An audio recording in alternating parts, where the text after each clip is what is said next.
hidden talent. This topic, wow, I gotta tell you, just it's kind of blowing my brain up in some ways.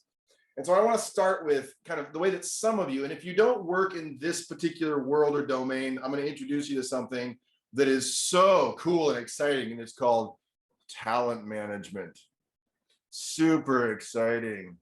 I'm the talent management person. It doesn't sound that exciting, but actually it is. But I want to introduce you to that if you've not been aware of it. Like, this is a whole domain in organizations. Some of the titles of these jobs have changed, but in terms of, we give different titles. But here's the basic definition of talent management. This is super. This makes you want to go and just, I don't know, do something exciting around it. It refers to the anticipation of required human capital for an organization and the planning to meet those needs. Wow, let me read that again, because it's this infusion of energy for me. It's this, I hope you get that I'm joking. I don't feel that when I read it, but I think we could. It refers to the anticipation of required human capital for an organization and the planning to meet those needs. Okay, I'm going to get to this in just a moment, but one of the issues I have with this is, like, sometimes this thing that is a human thing, like this is a deeply human thing we're talking about, gets dehumanized very quickly. And so it's a point that I'll come back to. And so here's a key question I have for you. When it comes to discovering hidden talent, so let's go there. Are we talking about discovering it in ourselves or in others or in our organization? And the real answer is yes, yes, and yes, I think. I have a lot of notes that I'm going to read from, because there's a lot of things that I was thinking about, but it has to start with ourselves to truly understand it. I think to rehumanize it is necessary for us to think about our own experience of what talent looks like in our lives. When we look at it for ourselves, I think we rehumanize the process of talent that gets dehumanized when we think about it for others or as an organizational thing. When we think about it for ourselves, it rehumanizes it. And to do whole leader development well it's so fundamental to what Daniel and me and the rest of our team always talk about, is always to rehumanize dehumanized topics. Like, it's kind of fundamentally what whole leader development is about. I'll tell you one of my talents. I think this is one of them, is that over the years, when it comes to my athletic ability, I have the capacity to muscle my way through things. In other words, where I don't have a capacity, I've been able to just kind of be strong enough to overcome my lack of talent in a specific area to do it well enough. Now, I'm going to tell you a story, and like it's this capacity to become a pretty good athlete in different areas. Not like great, but decent at most things, except golf. We won't talk about that. But it's this, and so as I tell you this story, please don't know that I'm humble bragging. You know what that is? Like, I'm going to tell you a story, and some of you are going to be like, "Oh, too bad that you got to go wake surfing." So but I'm going to tell you that, so you have your own humble brag somewhere. It's not really that, but it's a reality of my experience. Last week, I go on a boat with my friend who has this killer wake surfing boat. Okay, if you know what I'm talking about, like, it does all the stuff. It's like completely computerized. I did find out it takes a lot to keep that thing running, but I go, there's got to be a bad side to this beautiful object of this boat. So we go out on the boat. I'm with a bunch of buddies, and I'm fully aware. Please keep in mind, I understand that I'm fortunate to be even on this boat. Get that? Please hear that, Tim Wenzel. All right, that's one truth. So I'm out on this boat. And it's one point, two of my buddies go wake surfing. I have wake surfed. I've been up on a board maybe 5 or 6 times. I actually have gotten up pretty easily in the past. I've never done the whole not the rope thing. So you can actually surf on a boat's wake without a rope if you do it right. But I actually got so I could do it. Last summer, I went out and it was on this particular boat, and I couldn't get up. For the first time, I couldn't get up. And I actually kind of hurt myself in the process. So I'm out there with 5 of my good friends, 2 of whom had already done this thing. They've already gotten up and they showed off, and there's music playing, and they're like doing all this crazy stuff on the wake. And now I'm like, I know I shouldn't do this, but I want to try, because I used to have this talent that I could actually do this. So a lot of things were going on in my head. I got to tell you right now, it's like, I shouldn't do this. I want to try. I was kind of debating the whole thing about if you don't try and take a risk to kind of fail, then that's a bad thing. I tell people that, so maybe I should risk it. So I get in the water. It's a little windy out. I'm making some excuses right now. I try about 6 or 7 times, and I didn't get hurt falling. I got hurt trying to get myself out of the water behind this boat that should make it everything easy for any person. At the end of it, I got to tell you, I had so many things going on in my head that I didn't want to share with anybody, and here I am sharing with all of you people. So I get home and I told my wife, I go, I just got to share with like in a safe place. I'm kind of struggling right now. I'm struggling with my age. I'm struggling with the fact that I already had a hurt hip on my left side, so I couldn't sleep on my right side. Longer story. Now I've hurt my right side, so I don't even know how to sleep tonight. And I also hurt my wrist. I couldn't put any pressure on it. I'm like, I'm in pain. And worst of all, I'm in pain at the death of things that I can no longer do. So I tell you all that story. Some of you know what I'm talking about. It's like when Brian Regan, the comedian, says, like, when you hurt yourself and you think to yourself, I'm never going to not feel that. I'm getting to that age where it's like you hurt yourself and it's kind of sticks around for a while. So I say all that to say, like, this part of talent is also like letting go of talent that we thought we had, even on some level, is a part of that story, that there's a more sort of complex and complete story of that goes far beyond trying to wave surf at my age. So what does this all have to do? So what does this have to do with talent and the discovery of talent? And I would suggest this, that we are all in a process of discovering new talent, letting past talents go, and refining the talent that we've discovered.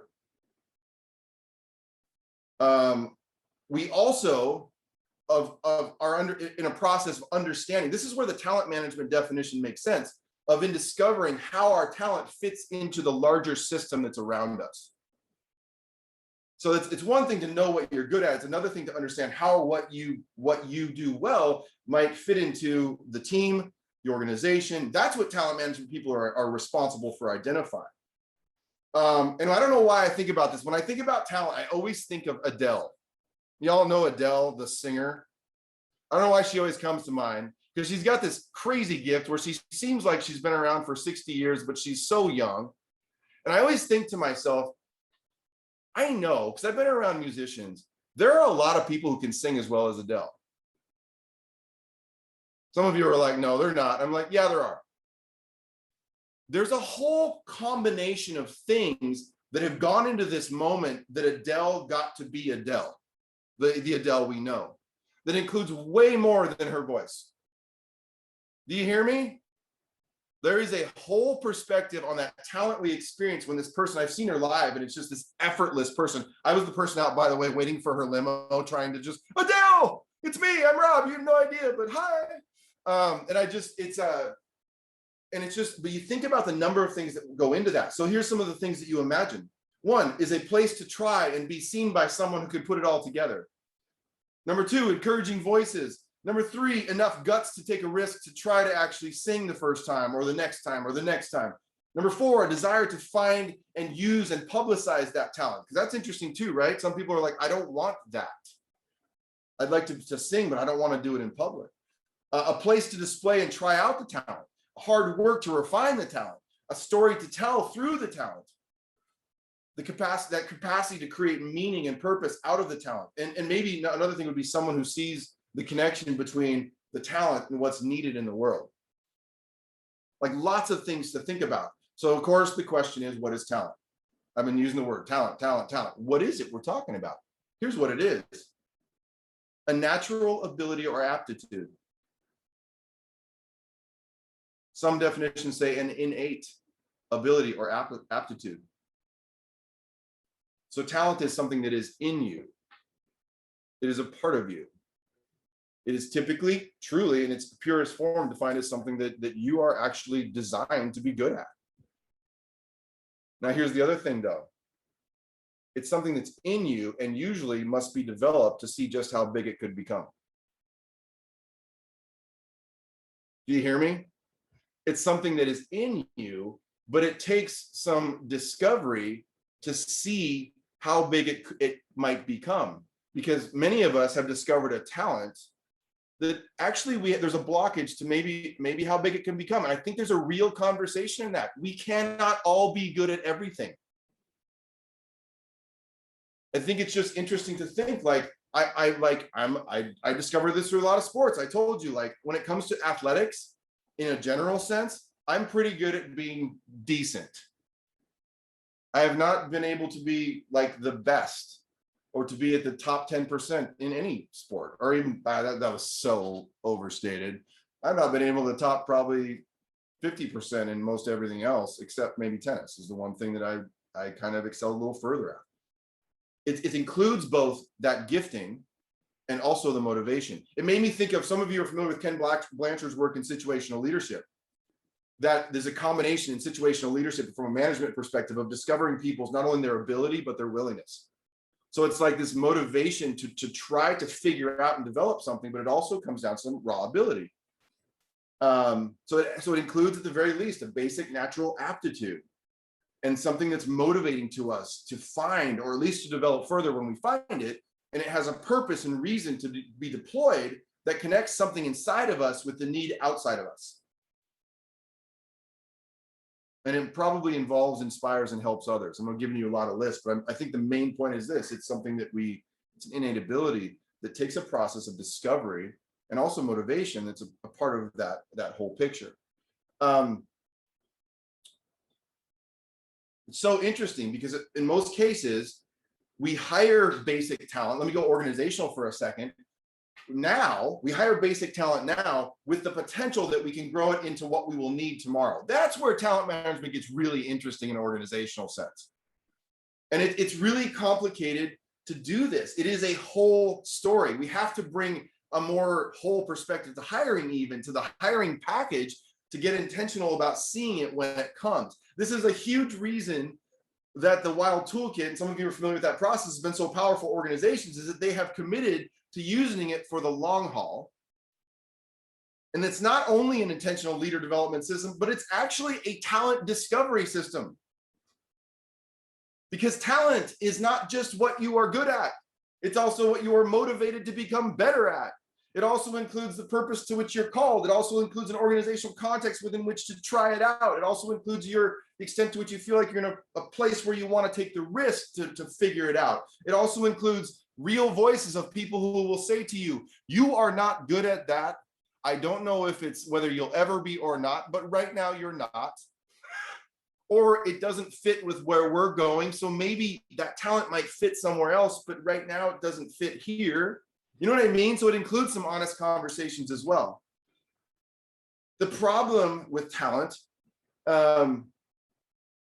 is that it is innate and must be grown. And most of the time we don't hire it, we discover it. Do you know what I'm saying? Like I would recruit doctoral students to my research team over the years. All of any PhD professor who's leading and mentoring PhD students does this. We're recruiting them for student capacity, the capacity to study at the hardest, deepest levels, trying to scare them away when we recruit them. Like I used to tell them, this is the hardest thing you will ever do outside of getting married. I say this is that you will ever choose to do, sorry, outside of getting married. It's a process that is incredible, but it's also challenging. And the problem was this, they were also being brought into these programs to work on a specific research team and to do specific projects. So we're bringing them in with student capacity, but we also were bringing them in because we needed them to do things as a part of a team. And the challenge was that many of them did not know what skills and talents they brought that would actually contribute to a team like that. So the hard mark I had was in the first year, I've already brought these people and committed them for 4 or 5 years of their lives in my life, and we still don't know what they're good at. We just know they have the capacity to stretch and to learn. So it was a discovery process. So there's a few things I want to just mention about this as we get into a conversation. So if talent discovery is a whole person process, where it's an interesting question is like, where does talent hide? Let me just give you a couple of examples. Like where does it hide? I think sometimes it hides in a lack of willingness to risk that's not there yet. And it truly is a risk sometimes. It includes a lack of conversations that allow it to be discovered or inspired. It hides there because those, I'm sorry, I'm giving you a bunch of lack of, but I think it's what we have. This is if we just turned it around, we might see it. It's hiding behind a lack of a system that sees it and allows a person to see it for themselves. It's hiding behind a lack of differentiation and clear, truthful conversation that create those conversations of love and truth. Not everyone's talent will work here. I think it hides behind a focus on jobs and experiences that sometimes dehumanizes the discovery that people need to be in. I think sometimes it hides behind a belief that we can do anything we want, that we can be good at anything. I'm not trying to be this isn't de-inspiring Rob, I hope, Sarah, and James, as you're listening, I'm like, I hope you're not like, but it's true, right? Like, just watch American Idol tryouts. So it's just, we can't, but I think discovering where those unique innate strengths are is so key. I think it hides behind a possible unwillingness to be explorers for the long haul. Here's the other thing that I think we short circuit in our culture.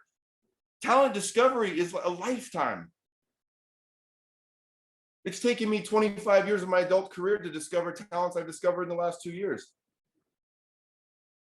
What if some of you who are younger, what if I told you that you really discovering some of that innate capacity might happen in your 50s or your 60s? I think thinking about how that makes you feel might be important.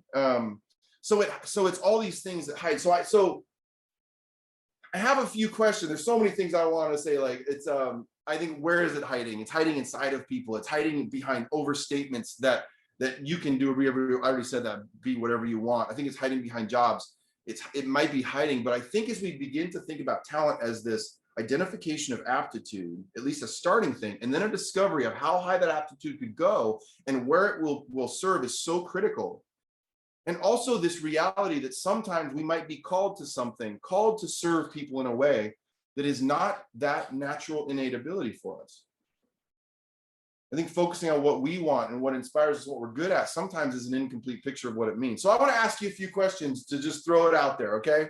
Here we go. This is for the conversation. Number one, what is a natural aptitude that you cannot help but do well that you want to learn to do better? Let's turn that first question around.